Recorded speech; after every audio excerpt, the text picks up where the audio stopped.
why have you gone down this route? How did you get started? Well, thanks very much for the kind compliment. Just to share some insights, Chris shared something years ago on Twitter about must reads, and it's in my hype file. So I'll dive into a hype file and why anyone should keep one as a creator. But Do you know what? It's weird you say that. That's the third time in the last couple of weeks I've heard people talk about hype files. hype files and swipe files, very quickly. Hype file is where someone hypes you up or gives you a compliment or gives you like a prop or gives you a shout out. Save them in notes or docs or whatever works for you. And when you've had like a low moment, they're brilliant pick me ups. And a swipe file Yeah. is when someone else does something brilliant. It's called swipe because you copy it basically, and your swipe file will help Inspired you. by it, And Danny, not copied. yeah, well, keep, kill, cure, copy, cure, etc. Right? So Yeah. yeah, so you're actually one of the highest up on the hype file. So thank you very much. Oh. To answer your question, um, to so the audience don't feel like it's just mates chatting. Um, I wanted to be a journalist, and I love the art of creating and curating. So I love the idea of creating stuff, but I also am aware there's people that can write things much better than I can, or produce content, whether that's video, audio, etc., much better than I can.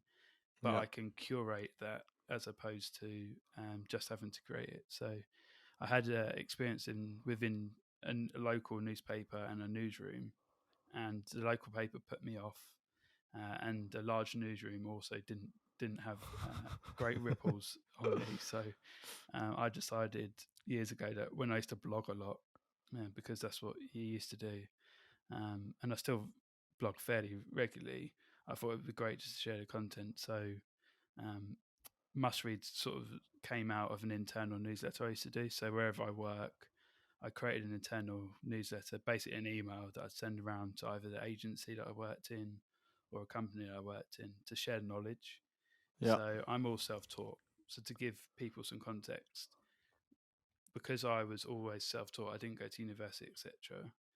I For me to know that I understand a subject, I have to teach people. So very Yeah. often it's either in an email, a Slack, a WhatsApp, whatever else. So I used to put together an email and share it out once a week, and it was sharing knowledge or insights into the business other people didn't know. And some people can do it with share a voice. I was doing it what other people said until became comfortable in sharing stuff that I knew or insights that I found. So oddly enough, I used to track all the clicks because of my growth marketing and product background with my own custom URL shortener built on Bitly when it was popular. And it got shared within the leadership team of one of the companies I worked at. And Okay. someone basically said to me, I've got it in the hype file, said that they spent their Saturday mornings with a coffee basically reading it. And the aha moment for me was when someone externally to the company wanted to know how they could get on the distribution list. So it was Oh forwarded wow. on, and then the light bulb went off, and I was like, "Why do I do this just internally if it's When not was this? internally sensitive data?" This was circa 2010, maybe. So that is a long time before newsletters are as what we know them as now, right? Yeah. So Must Reads has been going formally, as in like externally, since 2015, really. And Oh I could dive blimey. into all the different formats and that. Yeah. So 2015, it was on Medium when it first came sort of out and became popular, and I used to just to post it on there. And the format's changed and the substance has changed, but I knew when it was on going on to Medium from Dropbox Paper, it had to be polished on Medium, whereas on Dropbox Paper, people would log on and just see me updating it all the time. So it's Yeah. like real time, and then I'd tweet it out, and when you weren't throttled on external links, and you'd see like 100+ people go on it, and I was amazed. So it continued, and I moved it to Medium, and then I moved it from Google Docs as well. That I had it on at some point. I moved to Substack, and then over to Beehive more recently. Quite the journey. And that's just one of the newsletters. I've got the other side, which is Leaders Letters, It's a bit more which is the niche, isn't it, that leadership one? newsletter. Yeah, yeah. So on must reads, then, so you mentioned then about creation versus curation. I think it's obviously worth saying to the audience, for anyone who doesn't know you, that, and again, jump in if I'm wrong, but I mean, creation is a very time-consuming process for a newsletter, whereas curation, whilst it's not a piece of cake, it's a lot quicker, right? And must reads is a an add-on to your, it's not the only thing you're doing, right? You're running your own business and consulting and what have you. So it's like it's an addition. Is that how much of putting out must reads is to support that?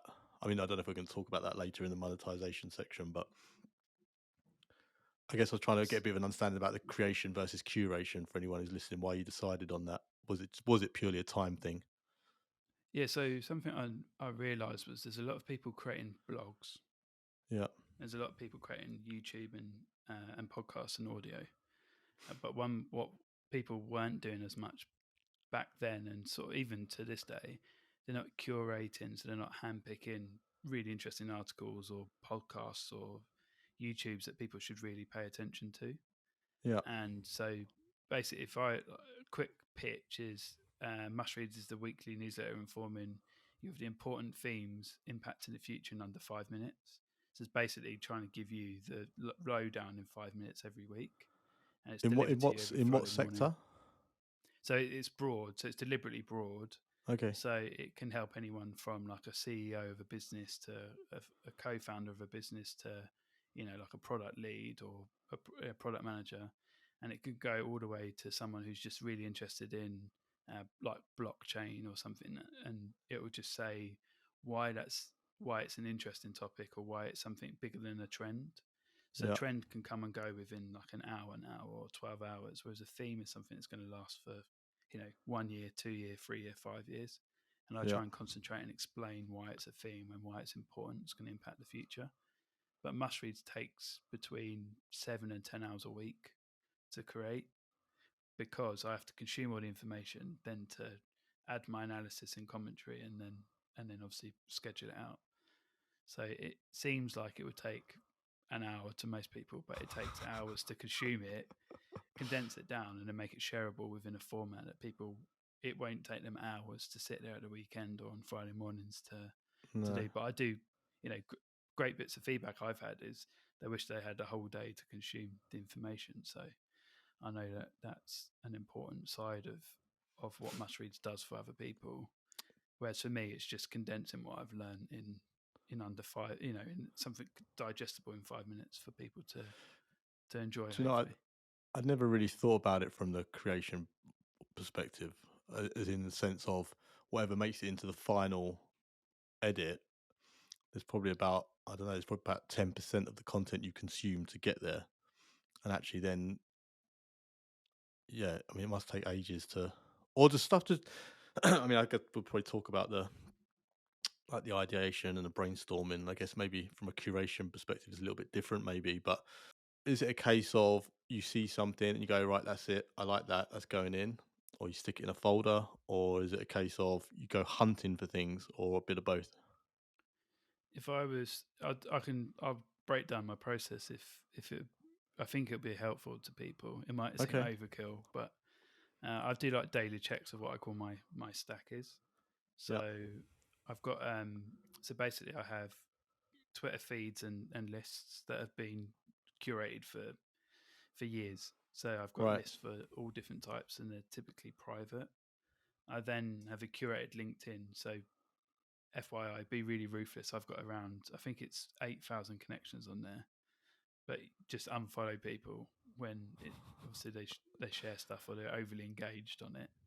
Yeah. Then I have up to 50 different newsletters that I'm signed up for, and some of those are daily. So that's a lot of emails to consume and go through. As I said, because I'm self-taught, I have to consume a lot of information to take it in, to understand it, to have an output that's kind of useful to other people. Yeah. Then I still use RSS, so I've used Feedly, so I've still got a load of sites that I take their RSS feed and pump into that, and I check that every few days. And then some apps that I use. So I use Yahoo Finance app, which is a bit niche, but it's really underrated for quality Yeah. because they have to be quite sensitive and direct around the information because a lot of it's financial, so Yeah. they have to be quite accurate. I'm testing out Artifact, which is a app that the Instagram co-founders have released recently. I think I'm on like day 36 streak, which means I use it every day Oh, basically. you shared with me, didn't you, the podcast of the when he's talking about that? I listened to that the other day. And it's smart and it's good and it's AI driven. So the more inputs you give it, the better the output is, the better the recommendations are. So Yeah. I could probably now do it all based on the recommendations on Artifact, but because I've still got my stack, it's still important because otherwise you have to pump in all of your news outlets. Yeah. And then, LinkedIn news is really good for discussion. So there might be, I often share someone's LinkedIn update or like a thread that someone's done on LinkedIn because actually that's where you get the true insights and people Yeah. talk out. And then there's a site called BizTalk, which is really good for company news and corporate news.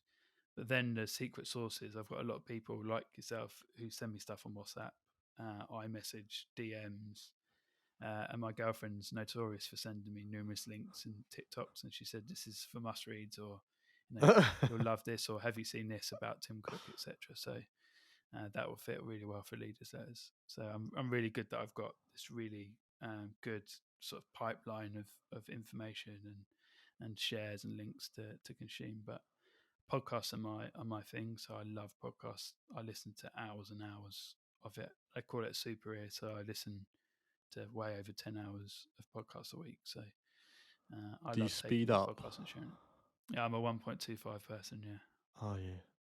more It's- recently. Yeah, I- yeah, I've never been a speed up. And then it was one of my own, weirdly. It was I had a guest recently who wanted some edits done. And I'd already listened to it twice. I was like, oh my god! And it was a long, particularly long one as well. It was like nearly 2 hours.